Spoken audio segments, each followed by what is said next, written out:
얼마 남지 않았습니다.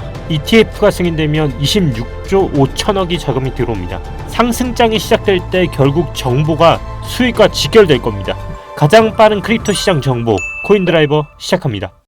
현재 비트코인이요. 주말과 어제까지 횡보를 하다 조금 떨어지는 모습이 나오고 있습니다. 그래도 이렇게 ETF 사건이 있었음에도 불구하고 승인이 되고 다시 한번 하락을 하고 또다시 이렇게 시간을 끌면서 하고 있는데요. 결국 저는 목표가인 22,000달러까지는 갈 것이라 보고 있습니다. 그 이유에 대해서 오늘 설명을 드릴 거고요. 또 이번 주에 주요 이슈들이 뭐가 있는지, 그리고 9월이 왜 매수에 적합한지도 좀 말씀을 드리겠습니다. 미국 현지 시간으로 4일에 뉴욕 증시는 노동절로 인해 휴장을 했습니다. 제가 어제 그거에 맞춰서 큰 변동이 없을 거라 예상을 했고 연차를 쓰면서 어제 촬영을 못했는데요. 오늘은 아마 오늘과 내일 연속으로 촬영을 할 것 같습니다. 이번 주에 여러분들이 비트코인에서 알아야 할 5가지 위험 요소도 있고요. 또 9월의 주 이벤트들도 있습니다. 제가 이 부분도 월 초니까 다 정리해 드릴 예정입니다. 일단 제가 22,000달러까지 가격 조정을 높이 보고 있는 이유는 여러 가지가 있는데요. 일단 8월 29일 SEC가 그레이스케일한테 일단 ETF의 부분에 대해서 법적인 승리를 그레이스케일이 가져갔습니다. 그 후에 급등을 하고 현재 다시 연기가 나오면서 투자 심리가 또 악화가 되면서 현재 비트코인의 가격을 유지하고 있는데요. 결국 이 부분만 봤을 때 비트코인 ETF에 대한 광고가 너무 과하게 껴있다라는 것을 볼 수 있고요. 8월 18일 기준으로 블랙락이 ETF 최초 제출한 이후에 발생을 했었던 전체 19%의 상승에 대한 랠리도 또 다시 26,000달러로 돌아가면서 결국 철회가 되었었거든요. 그것보다도 규모가 작은 그레이스케일이 이번에 상승을 하고 다시 리턴을 하는 거는 사실 예견할 수 있었던 사실이었던 것 같아요. 저는 ETF에 대한 상승이 일어나면 정말 많은 자금이 들어올 것이라는 것은 믿어 의심치 않아요. 지금 제가 보여드리는 이 자료는요. 썸네일에서도 잡아드렸던 내용과 또 동일한데요. 바로 현재 ETF 승인을 기다리고 있는 기업들이에요. 이게 엄청나게 많죠. 이 자금만 하더라도요. 26조 5천억이라고 합니다.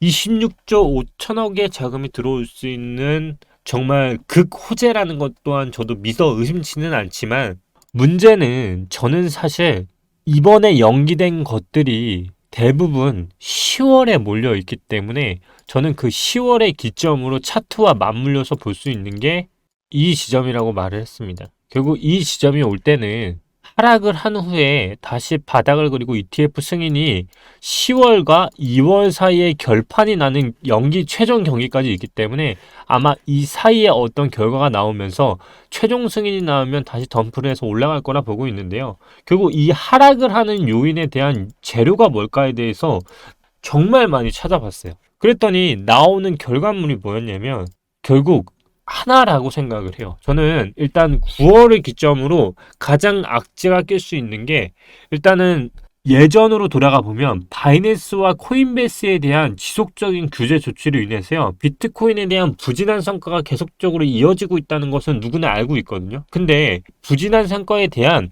미국 법무부에 대한 범죄 조사에서요. 바이낸스를 기소할 가능성이 있거든요. 이게 저는 9월일 가능성이 굉장히 높다고 보고 있어요. 이 제재를 하는 이유는요.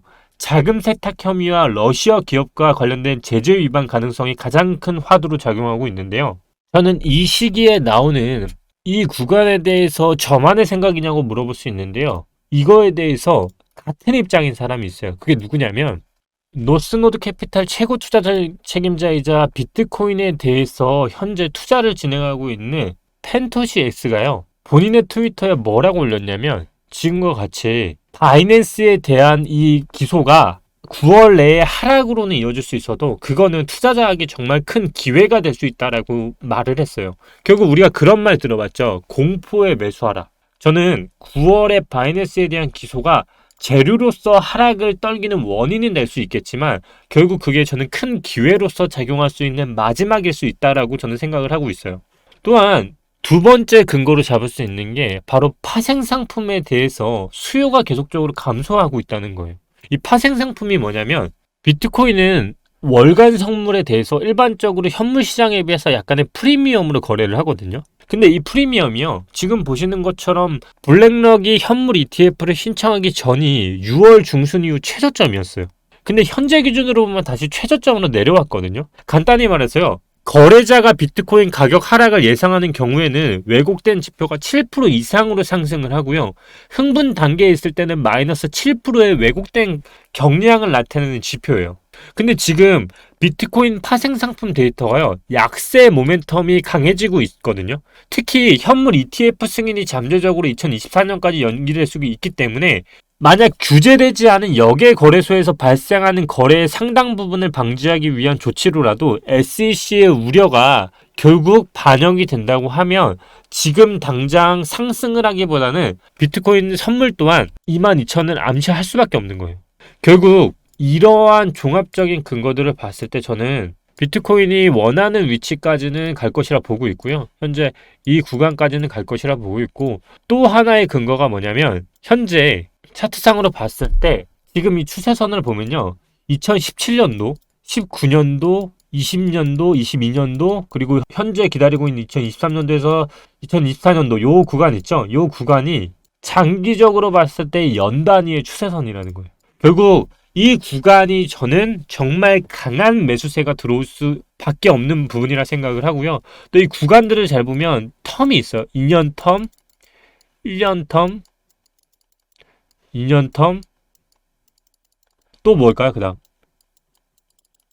2일, 2일. 그래서 이 1년 텀으로 넘어가는 기간을 잘 보시면요, 강하게 하락이 나온 후에 그 다음 상승 모멘텀을 가는 재료가 발생이 됐다는 거죠. 결국 저는 이 구간에서 강한 하락이 나오면서 강한 상승으로 나가는 재료가 본다고 하면 기소라는 이슈가 좀 하나 있을 것 같고요. 또 이때는 여러 가지 반감기, ETF, 여러 가지 호재가 있는 이 재료들을 이렇게 사용하지 않을까 좀 과감하게 보고 있다라고 정리를 할 수 있을 것 같고요. 결국 이거를 주시하려고 하면 9월을 정말 잘 봐둬야겠죠. 그러면 잘 봐두려면 일단 이슈에 대해서 다 알고 있어야 돼요. 그 이슈 중에 대부분이 정리를 해봤는데, 아직 금리 결정을 앞두고 있는 9월이지만 연준의 정책이 아직 명확하지 않고 그래도 동결을 할 것이라는 내용이 거의 시장에 깔려 있어요. 일단 여름 동안 연준의 발언에는 눈에 띄게 큰 이슈는 없었지만 아직까지도 우리는 인플레이션에 대해서는 전쟁을 하고 있기 때문에 이 결과를 계속 기다리고 있는 상황이거든요. 패드워치에 따르면 9월에도 결국 금리가 동일하게 유지될 것으로 압도적으로 예상을 했는데 그 비율 수치 자체가 이미 93%까지 나와 있습니다. 결국 동결에 대한 거는 제가 봐도 이번에 동결을 할 것 같은데요. 하지만 이거는 그냥 시장 투자자들의 예상치일 뿐이고요. 이번 주에 가장 주시해야 할 거는 사실 이 금리에 대한 어느 정도의 힌트를 주는 게 있어요. 그게 뭐냐면 바로 베이지북이에요. 베이지북은 정말 아시는 분도 있을 텐데요. 간단하게 설명을 해서 한국 시간으로는 7일 목요일 오전 3시에 공개가 됩니다. 베이지북은 미 연방제도 이사회가 연간 8차례에 발표하는 미국 경제 동향 종합보고서라 보시면 되는데요. 베이지북은 FRB 산하 12개 지역에서 연방준비은행이 기업인과 경제학자, 시장 전문가 등의 견해와 각 지역의 산업 생산활동, 소비 동향 물가, 노동시장 성향 등 모든 경제 지표를 조사 분석해 하나로 묶은 것이에요. 이때 금리 정책을 논의할 때 가장 많이 참고가 돼요. 그러면 이게 왜 중요할까요? 결국 이번 주부터 2주간 연준 위원들은요, 통화 정책 관련 발언이 금지되는 블랙아웃 기간이 시작됩니다. 베이지북을 통해 향후 연준이 추가 금리 인상을 진행할지에 대한 힌트를 얻을 수 있는데, 금리 결정이 결국 2주 뒤인 한국 시간으로 9월 21일 새벽 3시에 발표가 돼요. 결국 7일의 베이지북을 토대로 21일 새벽 3시에 금리 결정이 발표가 되니까 이틀 뒤에 나오는 이 베이지북에 나오는 내용이 정말 중요하겠죠. 하지만 시장은 아까도 말씀드렸지만 일단 93%의 지표가 예측을 동결로 봐고 있어요. 결국 베이지북 공개 이후에 이 수치가 변경될지에 대해서도 한번 더 주의 깊게 봐야 하고요. 이것 또한 제가 영상에서 다뤄드리겠지만 일단 문제는 9월에 동결이 되더라도 11월에 대한 금리 인상 가능성이 높다는 거예요. 현재 9월에 대한 시장은 93%로 동결을 보고 있다고 했잖아요. 근데 반대로 11월에 대한 금리 인상 확률이 35.8%까지 올라갔어요. 결국 9월 금리가 동결되더라도 안심하기에는 이른 게 11월에 대한 금리 인상 가능성이 남아있기 때문에 이 부분 또한 우리가 주시를 하고 있어야 하는 거죠. 그 근거로 보시는 것과 같이 투자자들은 추가 금리 인상이 남아있다라고 데이터가 보여주고 있기 때문에요. 결국 우리는 지금부터 이틀 뒤에 있을 베이지북에 대한 결과에 대한 거를 보고요. 그걸 토대로 다시 한번 20일에 있을 금리 인상이 과연 동결로 확정을 지을지 한번 더 고민해 볼 수 있는 시간이 남아있고, 그럼에도 불구하고 우리는 11월에 금리 인상이라는 이슈가 계속 꼬리를 물고 남겨져 있을 거다.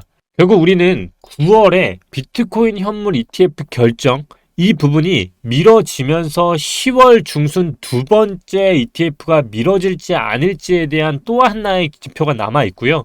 9월 13일에 바로 CPI 발표가 남아있고요. 9월 20일에 금리 결정에 대한 FOMC 회의, 이러한 점을 봤을 때 9월에는요 사실 호재보다는 악재가 남아있고, 그동안의 결과로 봤을 때 금리는 대부분 그 달에 있을 경우는 횡보와 하락으로 대부분 이어졌습니다. 결국 저는 이러한 근거를 토대로라도 9월은 사실 상승보다는 하락 쪽에 더 많은 영향을 받을 거라 생각을 하고요. 그 중에서도 더 큰 하락을 이끄는 게 있다고 하면 저는 바이낸스 기소가 한번 터져나오지 않을까라고 좀 볼 수 있는 것 같아요. 하지만 이렇게 들어보면 정말 나쁜 이슈밖에 없잖아요. 근데 인투더블럭에 따르면요, 정말 중요한 이슈가 나왔어요. 인투더블럭에 따르면 대규모로 비트코인 보유자들이요, 고래들이요, 단 2주 만에 BTC로 갑자기 15억 달러를 축적했어요. 우리가 아는 그 고래 성님들 맞고요. 이 고래들이요, 얼마나 이거를 사고 있냐면 데이터가 말해주고 있는데요. 이 지표가 바로 10BTC를 갖고 있는 사람들이 3년 중에서 최고로 이어지고 있거든요. 예를 들어 현재 이 구간 3년 차를 통틀어서 봤을 때 현재 10BTC 이상 갖고 있는 투자자당 비율이요, 지금 최대로 높아졌다는 거예요. 결국 지금 지속적으로 우상향을 하고 있다라는 거는 데이터가 검증을 하고 있고, 보시는 것처럼 10BT 이상 코인을 홀딩하고 있는 사람이 2023년도 1월부터 9월까지 거의 비약적으로 증가를 했죠. 그리고 2023년도 1월 전에 보시면은 이 구간, 하락장 구간 동안에 비트코인을 10BT 이상 비워하지 않은 사람들이 줄어들었다가요, 그 다음 계속적으로 우상향하고 있습니다. 우리가 전고점 대비 지금까지 65% 하락을 했어도 그 기간에 10BT 이상 구매한 사람들은 지속적으로 사고 있다는 게 데이터에서 나오고 있고요. 보시는 것처럼 또 하나의 마지막 근거가 뭐냐면, 방금 전에 보여드렸던 거는 비트코인에 대한 수요가 계속적으로 늘어났다라는 거죠. 근데 지금 이 데이터는 뭐냐면, 암호화폐 상위 6개의 스테이블 코인 있죠. 알트코인에 대한 지난 18개월이라는 기간 동안에 시가총액이요, 감소했잖아요. 전체적으로는 25.9%가 감소를 했어요. 근데 8월 22일 이후에요, 합산한 시가총액 6개는요 증가를 했어요. 그게 이제 그건데, 그게 얼마냐면 6억 6,320만 달러.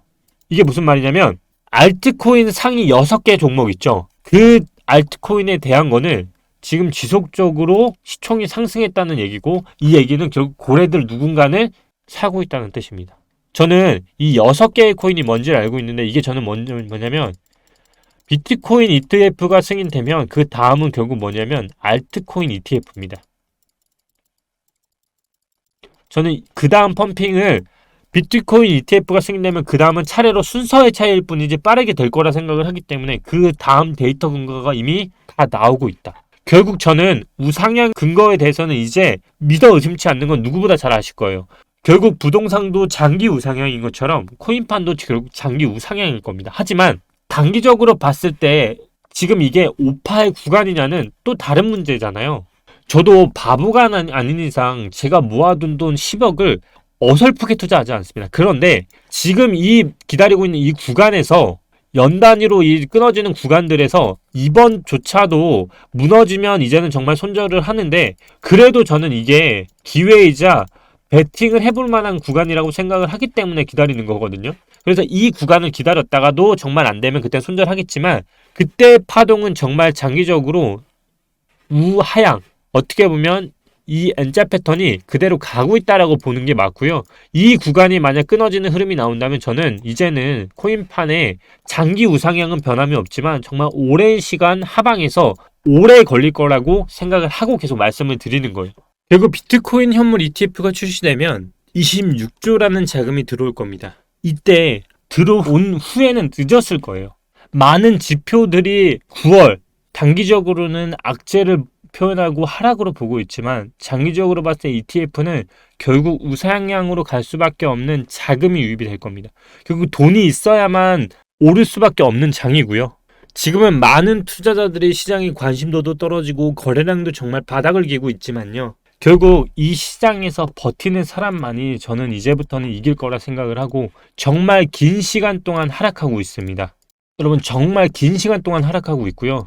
지금 달러 차트를 보더라도 테더 차트를 보더라도요. 지금 전체적으로 주봉조차도 음봉으로 끊어지고 있습니다. 저는 지금부터 변동성이 나올 수 있는 한 주에 들어가고 있다라고 생각을 하고요. 마지막으로 현재 예상 차트 조금 띄워드리면서 다른 거 보면서 흔들리지 마시고요. 빠르면 이번 주에 변화 나올 것이라 보고 있고 지금부터는 비트코인 그리고 이더리움 차트입니다. 현재 최종적으로 저는 22,000 구간 돌입할 것이라 보고 있는데요. 여기서 지지를 받을 수 있는지 이 부분이 포인트가 될 것 같고 일단은 장대 음봉으로 깨는지가 아마 이번 주에 어떤 판가름이 나오는 그런 주이지 않을까 싶습니다. 실시간으로 제가 호흡해 드리고 있으니까요. 지금 영상 하단 댓글 보시면은 벌써 16,000명이 들어와서 실시간으로 보고 있는 제 텔레그램 입장하시면 좋을 것 같고요. 실시간으로 투심, 김프 뿐만 아니라 다양한 자료들 제가 다 올려드리고 있습니다. 국내 주요 뉴스, 해외 주요 뉴스 뿐만 아니라 정말 어디서도 볼 수 없었던 외국 자료들까지 다 올려드리고 있으니까요. 영상 보시고 그냥 무료로 입장 가능하시니까요. 지금 바로 영상 이제 끝나가는 이 영상에 입장하시면 좋을 것 같습니다. 영상 또 내일에서 찾아뵙겠습니다. 내일 주제는 비트코인 거래량이 지속적으로 감소하고 있는데요. 이 부분에 대해서 좀 더 다뤄볼 예정입니다. 그리고 또한 알트코인 6개에 대한 ETF 신청에 대한 목록이 어떤 건지도 조금 추가로 다뤄보면서 영상 알차게 한번 구성해 보겠습니다. 오늘 9월에 대한 일정도 전체적으로 다뤄드렸고요. 현재 그럼에도 불구하고 여러 BTC를 매입하고 있는 세력도 있고 또한 악재로 작용되는 바이낸스 기소 문제도 좀 남아있다는 거 전달드리면서 영상 마무리 해보도록 하겠습니다. 감사합니다. 오늘도 이진환 전문가였습니다.